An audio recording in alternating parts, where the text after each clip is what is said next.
What happens when a pope dies? Inside the sacred rituals of the Vatican, the death of a pope doesn't just mark the end of a spiritual era. It sets into motion one of the most sacred and mysterious processes in the world. The Vatican, steeped in centuries of tradition, follows a time-honored sequence of events that feels like something out of a hidden chapter of history. The first to be notified is the Camerlengo, the Chamberlain of the Holy Roman Church.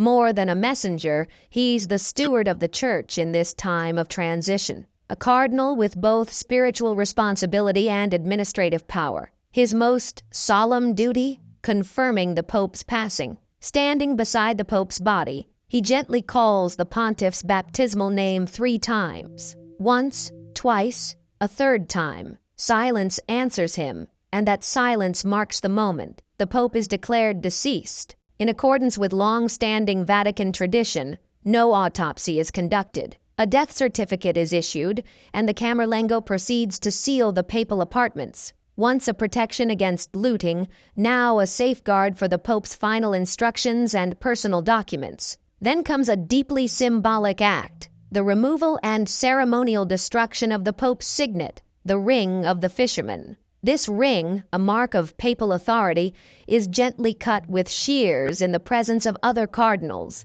The gesture signifies the end of the Pope's earthly mission and prevents any misuse of his seal. Now the world must be informed. There's a clear order. First, the Cardinal Vicar of Rome, then the Dean of the College of Cardinals, who notifies the rest of the cardinals. The Holy See's ambassadors around the globe are contacted, followed by world leaders. Today, news spreads instantly, but the protocol remains out of deep respect. The Pope's funeral must take place between the 4th and 6th day after his death. However, the mourning and commemoration last for 9 days, a tradition known as Novem Diales, filled with prayers, masses, and remembrance. The Pope often leaves behind detailed instructions for how this farewell should unfold.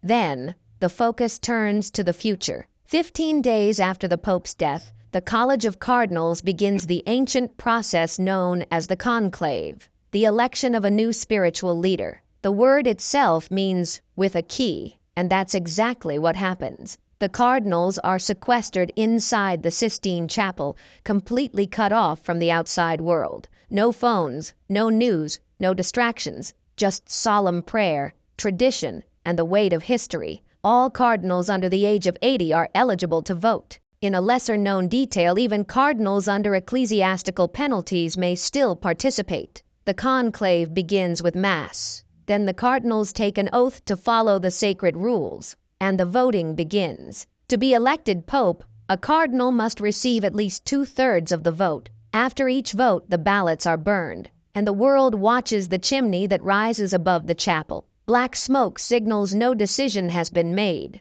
White smoke means a new pope has been chosen. That moment, when white smoke rises, is electric. Bells ring out. The crowd roars. A curtain opens on the balcony of St. Peter's Basilica, and a cardinal steps forward to speak the iconic words, Habemus Papam. We have a pope, a sacred tradition, a new chapter, and the eyes of the world turn once again to Rome.